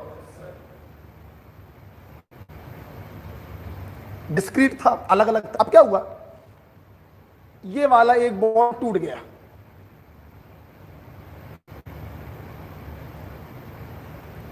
जब ये बॉन्ड टूटा तो एक हाथ ये खाली हुआ, एक हाथ ये खाली हुआ, एक हाथ ये खाली हुआ, एक हाथ ये खाली हुआ, एक हाथ ये खाली हुआ, एक हाथ ये खाली हुआ। दोनों ने क्या कहा, हम साथ साथ हैं, बस आगे नहीं बोलेंगे और जुड़ते चले गए। तो इस प्रकार से देखिए जो ये पॉलीमेरिक स्ट्रक्चर बना, this is the red phosphorus. चूंकि ये पॉलीमेरिक है तो जाहिर सी बात है इसके मेल्टिंग पॉइंट और बॉइलिंग पॉइंट बहुत हाई हो। बाबा क्लियर हो गया? चलिए आओ सामने देखो, सामने देखो, चलो बोलो। Most reactive form phosphorescence, kept in water, react with NaOH, undergo disproportionation, very low melting and boiling point, discrete form, van der Waals force, polymeric form। ठीक है, अब मेरी बात ध्यान सुनना। अब बात करते हैं इनकी सॉल्युबिलिटी की। ध्यान सुनना, कैसे समझाया है ये पॉइंट मैंने केमिकल बॉन्डिंग में भी बता रखा है। सुनना, इसको छोड़ दो, पहले केमिकल बॉन्डिंग का पॉइंट पढ़ते हैं। Like dissolve like, ionic compound पानी में डिसॉल्व, कोवैलेंट कंपाउंड पानी में डिसॉल्व नहीं, वाटर इनसॉल्वेबल। तो किसमें solvable? Non polar solvent, like benzene, like carbon disulphide CH2, like kerosene oil. सहमत है? फिर एक पॉइंट मैंने केमिकल बॉन्डिंग में लिखवाया होगा कि जो पॉलीमेरिक कंपाउंड होते हैं वो किसी में भी डिसॉल्व नहीं होते। क्यों नहीं होते? अबे इतना लंबा चौड़ा स्ट्रक्चर है कि वो किसी में भी डिसॉल्व नहीं होता। याद आ गया? चल भाई बोल, कभी नहीं भूलोगे। इससे ज्यादा इंपॉर्टेंट पॉइंट है अब जो मैं बोलने जा रहा हूं, देखना। कोवैलेंट या आयनिक? कोवैलेंट। अब आयनिक के लिए फर्स्ट और सेकेंड कुछ चाहिए? कोवैलेंट है तो पानी में डिसॉल्व नहीं होगा, लेकिन नॉन पोलर में डिसॉल्व।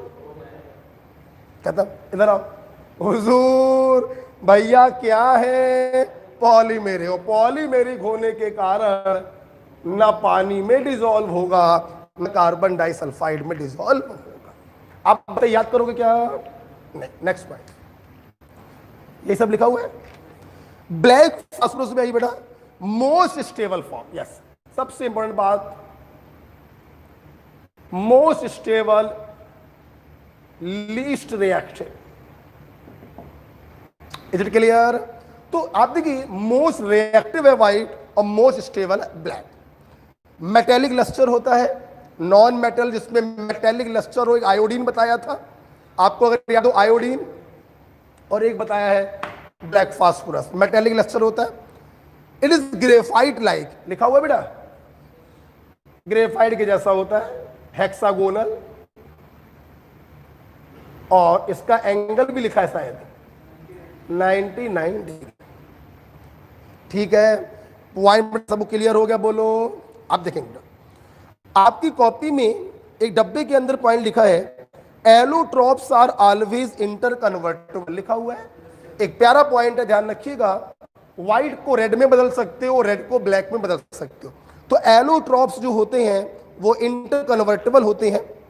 एक पॉइंट मैंने सिर्फ कॉपी भी लिखा है कि white phosphorus heated in inert atmosphere converted to red phosphorus.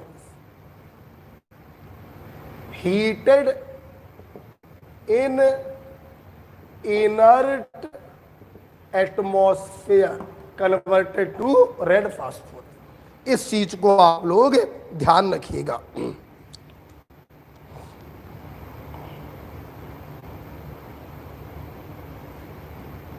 बात क्लियर हो गया?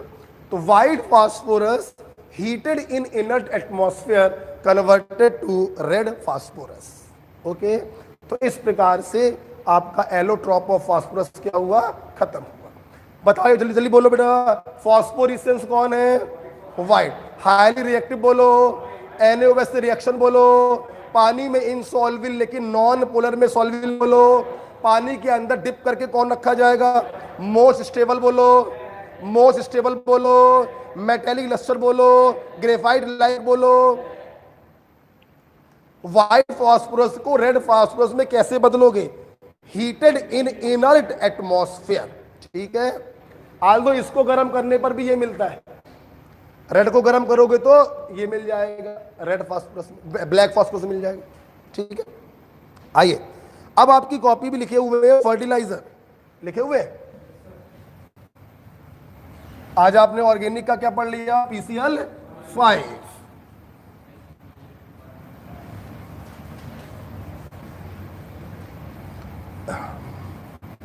चलो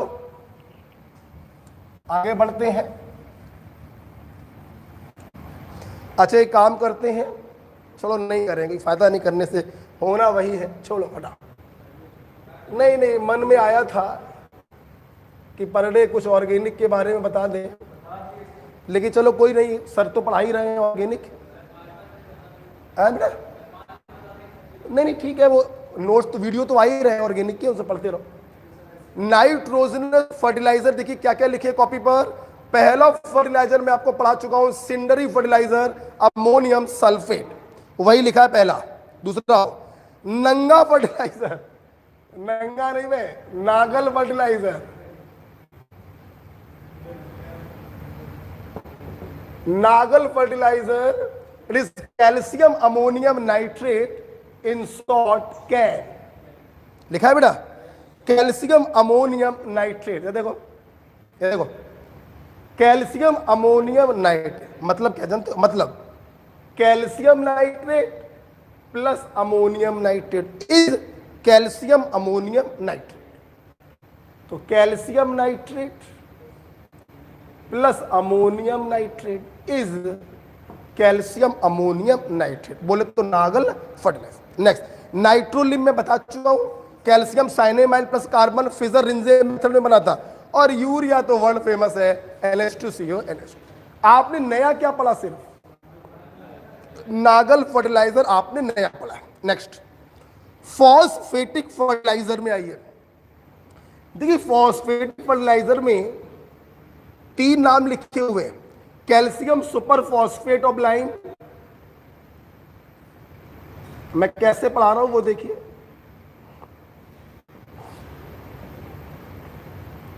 दूसरा लिखा है calcium super phosphate of nitrate,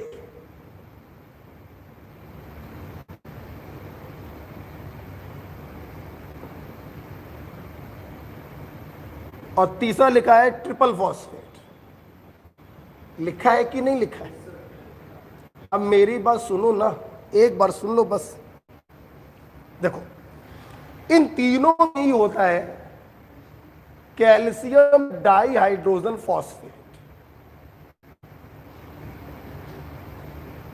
सुनते रहिए। सबसे पहले आइए कुछ रिवाइज कराते हैं। आपको याद होगा इसी चैप्टर में आपने पढ़ा phosphoric acid H3PO4, valence factor बोलो 3, अपने अंदर से 3 H हटाएगा, ये बनेगा,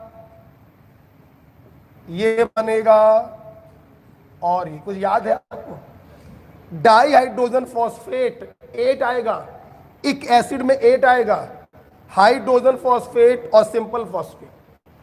जब मैंने फॉस्फेट का हीटिंग एक्शन पढ़ाया था सेकेंड ग्रुप में, तो वहां पे बताया था एक H हटाने पर जो सॉल्ट बनता है वो प्राइमरी फॉस्फेट कहलाता है, 2 H हटाने पे जो बनता है सेकेंडरी फॉस्फेट, और 3 H हटाने पर जो बनता है टर्सरी फॉस्फेट।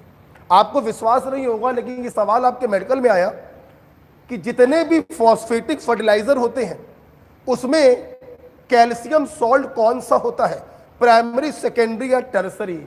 2 H है मतलब 1 H हटाया है, मतलब they all are primary phosphate. बेटा बोलो क्या होते हैं। तो जितने भी फॉस्फेटिक फर्टिलाइजर हैं जहां पर हेडिंग पड़ी है फॉस्फेटिक फर्टिलाइजर, उसके नीचे लिखो, लिखो they all are primary phosphate, they all are primary phosphate. Manoj बेटा क्या हुआ? मनोज तो सुन रहे हो क्या? हाँ ये अच्छा, अच्छा हम तारीफ करने वाले थे। खैर, तो बताओ बेटा, कोई भी फॉस्फेटिक फर्टिलाइजर हो उसमें कैल्शियम डाइहाइड्रोजन फॉस्फेट उपस्थित है, and these are the type of primary phosphate. तो all phosphatic fertiliser are primary phosphate. अब देखो और क्या है, देख भाई इसमें क्या आ रहा है, लाइम। लाइम का मतलब होता है CaO। तो हम लोग क्या करते हैं, इसमें चाहे तो ऐसे लिख दें लाइम, यहां पे लाइम ना लिखकर हम लाइम का सोर्स लिखते हैं। हम बच्चों को ऐसे याद कराते हैं, सॉरी जिप्सम होगा इसमें, सॉरी जिप्सम होगा, ठीक है। तो लाइम को डायरेक्ट ना लिखकर हम यहां पे लाइम का सोर्स लिख देते हैं, और लाइम का सोर्स यहां पे लेते हैं जिप्सम CaSO4.2H2। तो जिप्सम लिखने से क्या होगा ना, आपको अच्छी फीलिंग आएगी कि पहले वाले में लाइम जिसमें होता है उसमें लाइम का सोर्स लेते हैं, और सोर्स क्या था, जिप्सम। और जिप्सम का फार्मूला सबको मालूम ही है, CaSO4.2H2। तो पढ़ाई करना ही सब कुछ नहीं होता है, स्मार्ट तरीके से पढ़ना भी बहुत जरूरी होता है, ठीक है। यहां पे क्या लिखा बोल, नाइट्रेट, सिंपल नाइट्रेट मिला दिया, कोई प्रॉब्लम तो नहीं। यहां पे क्या लिखा है, कुछ नहीं लिखा। जब कुछ नहीं लिखा तो कुछ नहीं मिलाएंगे।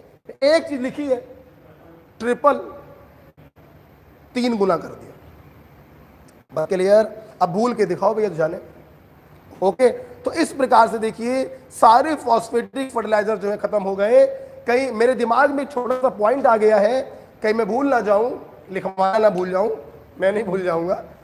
तो हाशिए पे एक पॉइंट लिखो, एक एनसीईआरटी का बड़ा पॉइंट है, सोडियम फ्लोराइड या जिंक फॉस्फाइड रेड पॉइजन, चूहे मारने की दवा, दोनों ही होते हैं। मेरी बात आपको सुननी पड़ेगी, फिर लिखिए। देखिए एनसीईआरटी में तो ये लिखा है चूहे मारने की दवा, और दूसरी किताबों में ये लिखा है। चूंकि नीट का पेपर देना है तो आपको मालूम है क्या करना है, बोथ आएगा तो बोथ लगाओगे, नहीं तो सोडियम फ्लोराइड लगाओगे, ठीक है। और आपको विश्वास नहीं होगा, आपको जान के हंसी भी आएगी, ये पॉइंट एनसीईआरटी में जानते हो कहां लिखा है? ये पॉइंट एनसीईआरटी में लिखा है, जब आप चैप्टर पढ़ोगे सॉल्यूशन, मतलब सोचो कॉलिगेटिव प्रॉपर्टी वाले चैप्टर में, वहां पे पहले ही पेज पर, पहला पेज और लाइन नंबर शायद 8, पेज फर्स्ट लाइन नंबर 8 पर ही लिखा है sodium fluoride is the red poison.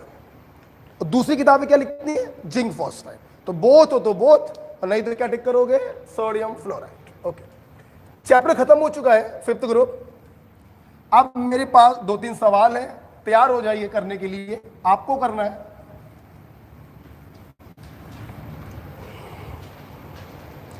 मैंने जो पढ़ाना था मैंने पढ़ा दिया, अब आपको सवाल करना है, आप तैयार हो जाइए। करोगे? है? चलो पहला सवाल, हर सवाल के लिए आपको मिलेंगे 30 सेकेंड। पहला सवाल भाई, NO प्लस NO2 हीट किया, एक कलर्ड कंपाउंड मिला, और इस कलर्ड कंपाउंड को मैंने पानी में घोल दिया, ठीक। सवाल है, what is shape of an ion present in product?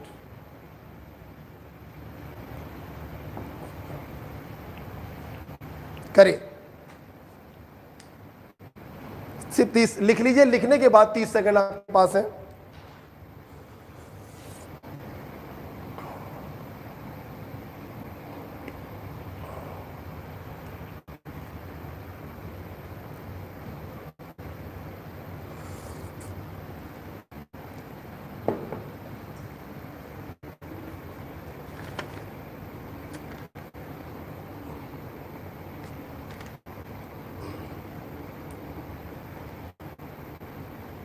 जिसने भी SW कर लिया हो, जो मैंने SW दिया था NN बॉन्ड लेंथ का ऑर्डर, वो व्हाट्सएप पे चेक करा ले। नहीं हुआ?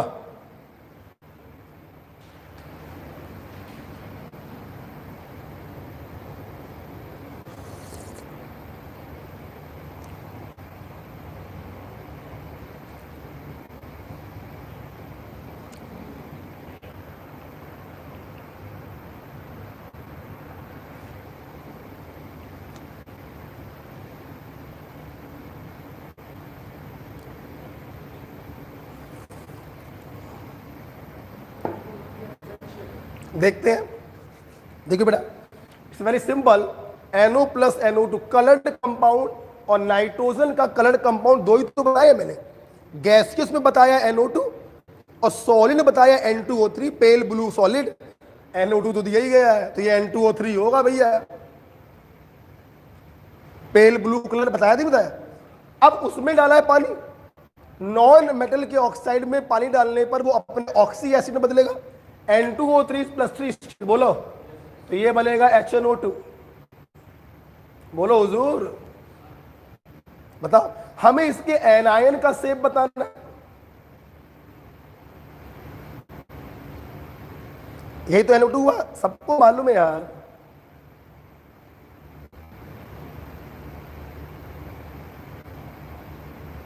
कोई डाउट किसी को है? 1 2 3 sp2 ज्योमेट्री होगी ट्राइगोनल प्लेनर, बोलो, शेप होगी एंगुलर। ओके, ये क्या होगा? ज्योमेट्री। आपको मालूम है लोन पेयर आने पर ज्योमेट्री पे कोई फर्क नहीं पड़ता, ज्योमेट्री रहेगी ट्राइगोनल प्लेनर। एक डंडा आ गया तो शेप हो जाएगी एंगुलर। ओके, अगला क्वेश्चन।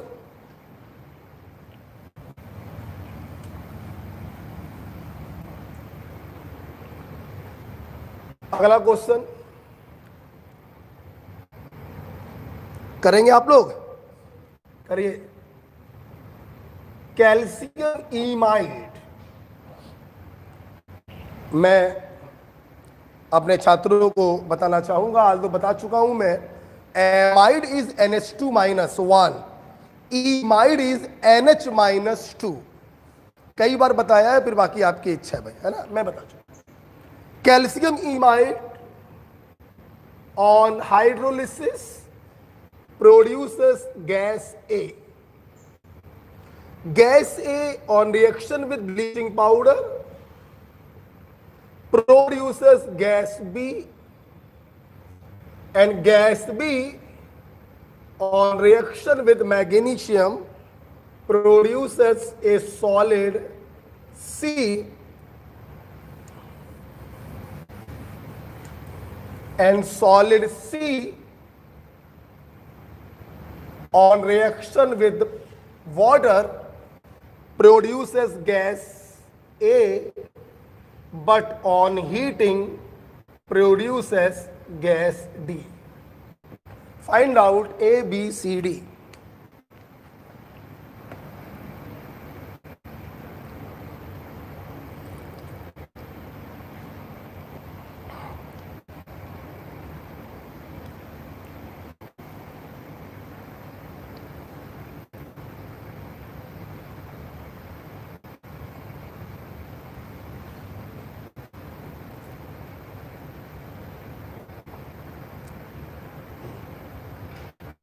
पढ़कर आए होगे तो कर लोगे, वरना दिक्कत है। और ध्यान रखिए हर क्वेश्चन में हाइड्रोलिसिस वाला पॉइंट जरूर आ रहा है। आप देखिए वो लेक्चर बहुत इंपॉर्टेंट था, उसको जरूर देखिए।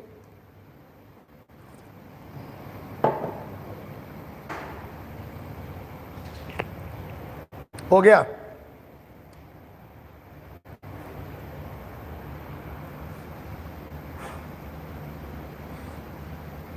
आ गया आंसर? चल अरे मुझे मालूम हो गया है, तुम इतने कॉन्फिडेंस के साथ बैठे हुए हो, उम्मीद है कि आपका सही ही है। चलो मैं बताता हूं, आ जाओ। सबसे पहले कैल्शियम इमाइड, जैसा कि मैंने अभी भी बताया, Ca+2 NH-2 कट गया, ये सॉल्ट बन गया कैल्शियम ईमाइड। कोई प्रॉब्लम नहीं किसी को। हाइड्रोलिसिस वेरी इजी, पॉजिटिव वाले को पकड़ो, जिस स्टेट में है उस स्टेट का ऑक्सी एसिड या हाइड्रो ऑक्साइड बना दो। मेटल है तो हाइड्रो ऑक्साइड, और नॉन मेटल हो तो ऑक्सी एसिड। मेटल है तो बनेगा हाइड्रो ऑक्साइड। और -2 इससे एक H+ ले लेगा तो गैस बनेगी अमोनिया। हमें गैस लिखना है तो हमारा आंसर हो गया अमोनिया। ठीक है, साथ में क्या बन जाएगा? इससे हमें मतलब नहीं है, हमें इससे मतलब था। अब देखना, ब्लीचिंग पाउडर पिछली क्लास में बताया, copper oxide, NaOCl, bleaching powder और halogen in presence of water, ये अमोनिया को ऑक्सीडाइज करते हैं नाइट्रोजन गैस में। तो ये कौन सी गैस होगी?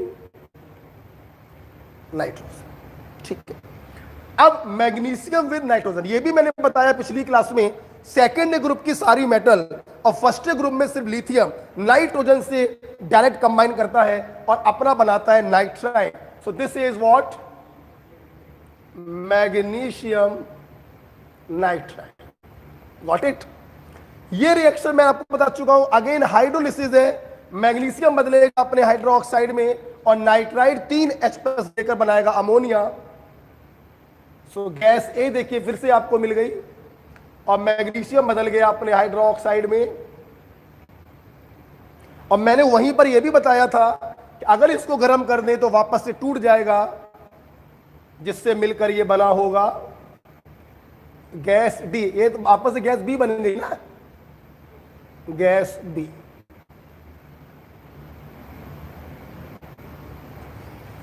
ओके बेटा, कोई सवाल में दम नहीं थी, देखो बेकार सवाल है बट अच्छा इसलिए रिएक्शंस कवर हो रही।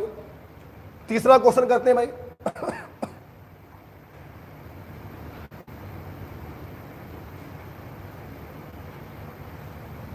आगे बढ़े, आगे बढ़ा जाए। चलो तीसरा क्वेश्चन,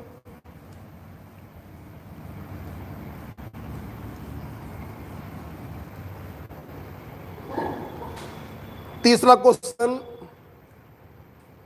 लिखेंगे, विच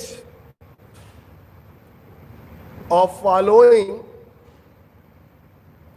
आज घर पर जाकर 5th ग्रुप की जो असाइनमेंट मैंने आपको दी है, ऑब्जेक्टिव क्वेश्चन जो दिए हैं व्हाट्सएप पर, पूरे लगा लीजिएगा। ठीक है, और प्रयास करेंगे 6th ग्रुप एनसीईआरटी से पढ़कर 3 पेज का थ्योरी बनाएंगे और मुझे दिखाएंगे। अच्छी बनाई होगी अगर आपने तो 7th ग्रुप भी आपसे बनवाएंगे, और नहीं अच्छी बनवाई होगी तो हम पढ़ाएंगे। ठीक है, विच, अब तो लौंडे कहेंगे बनाएंगे ही नहीं, बाहर में जाओ। Which of following compound does not produce oxy acid of central atom on hydrolysis। मतलब अगेन कौन सा क्वेश्चन दे दिया मैंने? हाइड्रोलिसिस पर क्वेश्चन दिया है। आप लोग ऑप्शन ऊपर नीचे लिखिएगा, दाएं बाएं मत लिखिएगा।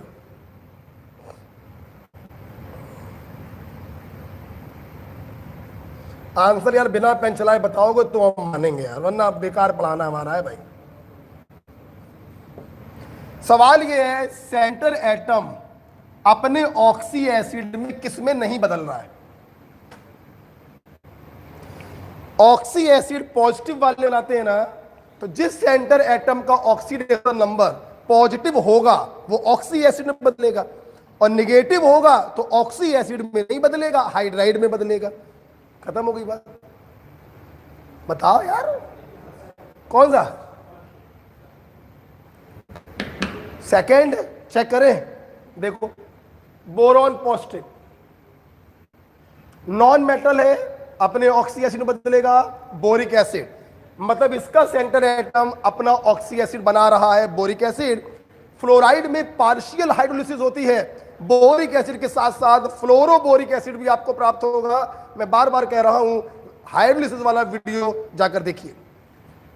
NCl3 की बेटा, ये देखिए, हुजूर नाइट्रोजन इज मोर इलेक्ट्रोनेगेटिव, तो इस पर आएगा माइनस और इस पर आएगा प्लस। भूल गए? तो यहां पर नाइट्रोजन नहीं, क्लोरीन बदलेगा अपने ऑक्सी एसिड में, और ये तो माइनस है, ये अपने हाइड्राइड में बदलेगा। आपको अगर याद आ रहा हो तो आंसर आप समझ गए हैं, सेकंड वाला हो चुका है। तो सारे कर दे रहे हैं। हमें मतलब होता है पॉजिटिव वाले से, पॉजिटिव वाला जिस स्टेट में होता है हम उसी स्टेट का उसका ऑक्सी एसिड बनाते हैं। ये देखिए +4, कोई प्रॉब्लम नहीं। सल्फ्यूरस एसिड में बदलेगा, बोलो यार। और ये देखिए +5, कोई प्रॉब्लम नहीं, फास्फोरिक एसिड में बदलेगा। माइनस वाला H+ को लेकर अपने हाइड्राइड के रूप में अलग हो जाता है। यहां पे मेरे बच्चे जानते हैं HF नहीं बनेगा, क्योंकि बना हुआ HF बोरिक एसिड से रिएक्शन करता है और फ्लोरोबोरिक एसिड बनता है। खैर, हमारा आंसर हो गया B। ओके, मैं अपने छात्रों से फिर से पूछना चाहूंगा, जितने सराउंडिंग वाले होते हैं उतने ही मोल पानी इस्तेमाल होता है, सबको मालूम है। जल्दी से बता दो, इनमें से वो कौन सा केस है जिसमें कुछ कम पानी इस्तेमाल होंगे? PCl5। होने चाहिए 5 वाटर, लेकिन होते हैं 4 वाटर, क्योंकि पहला वाला वाटर अकेले ही 2 Cl को हटाता है। अगर आपने लेक्चर देखा होगा तो आपको याद होगा। और बहुत ही पॉपुलर क्वेश्चन है ये वाला, 1 मोल PCl5 को हाइड्रोलाइज करने के लिए कितने मोल पानी की जरूरत पड़ता है? 4, क्योंकि पहला वाला वाटर अकेले 2 हैलोजनों को रिमूव कर रहा था। आपको शायद याद आ रहा हो।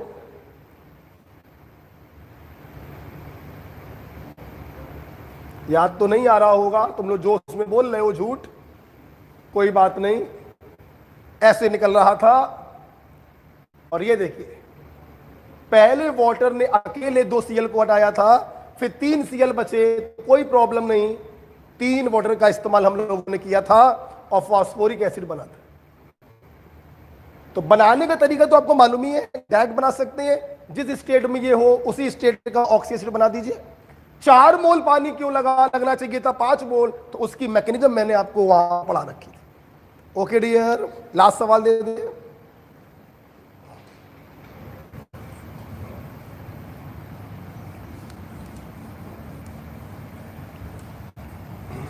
मैंने आपको यह भी बताया था हाइड्रोलिसिस में SN1 मैकेनिज्म फॉलो हुई, SN2 फॉलो हुई थी। SiCl4 में मैंने बताया था SN2 मैकेनिज्म फॉलो हुई थी। जब पानी ने इस पर अटैक किया था, SN2 मैकेनिज्म थी, और जो आपका रास्ते में बना था उसका हाइब्रिडाइजेशन हो गया था sp3d। जिसने लेक्चर पढ़ा होगा वो ये समझ पाएगा। तो जान तो एक बार सवाल बड़े ये आ गया, एक बार सवाल आपके एग्जाम में ये आ गया कि SiCl4 की जब हाइड्रोलिसिस होती है, लास्ट प्रोडक्ट बनेगा, सबको मालूम है सिलिसिक एसिड, वो सबको बड़ा। उसको सवाल ये पूछा कि ये जो इंटरमीडिएट बना, इस इंटरमीडिएट में ऑक्सीजन ने अपने लोन पेयर किस ऑर्बिटल को डोनेट किए? आंसर इज sp3d ऑर्बिटल को। उस इंटरमीडिएट में जो उसका हाइब्रिडाइजेशन होगा उसी ऑर्बिटल को वो अपने लोन पेयर डोनेट करे। ठीक है, ये क्वेश्चन भी आया हुआ है, सब पढ़ा चुका हूं मैं, सो फॉरगेट इट। अगला क्वेश्चन देखो। चल भाई, HW है, ठीक, A plus water, B plus HCl, B further hydrolyse C plus HCl। हम सवाल है compound A, B and C will be. डर से करिए भाई। PCl5, POCl3, H3PO3। बढ़िया पढ़ने वाले इस सवाल को लिखते लिखते भी आंसर बता सकते हैं। HW तो धोखा है, सच्चाई तो ये है कि ये मुंह जवानी सवाल है।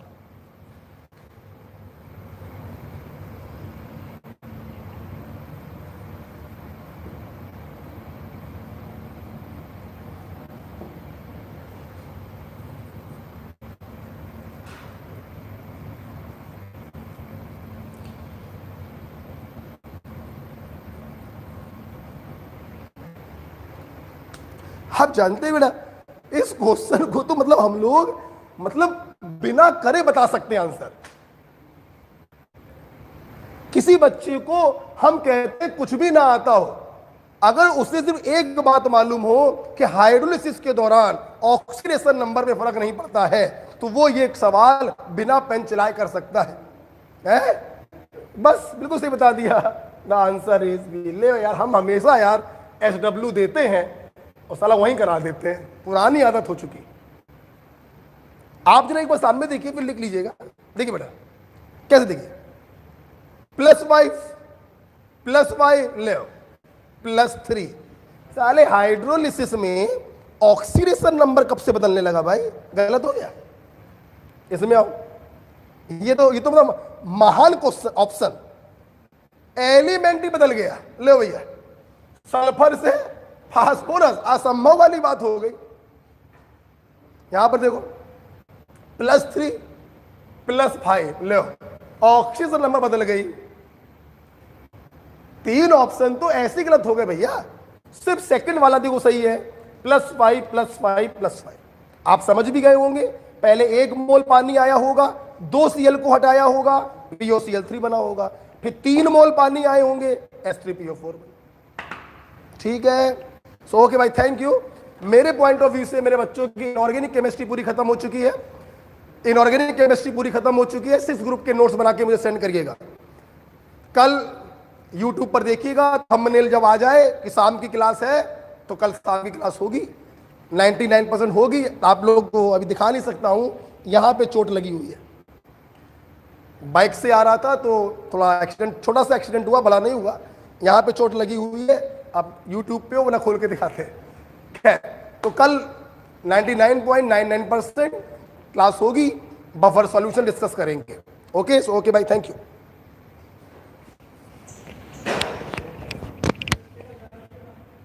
नहीं, क्लास होगी 99.99%। 0.01% तो जीवन का भरोसा नहीं। क्या है? हाँ, आप लीजिए।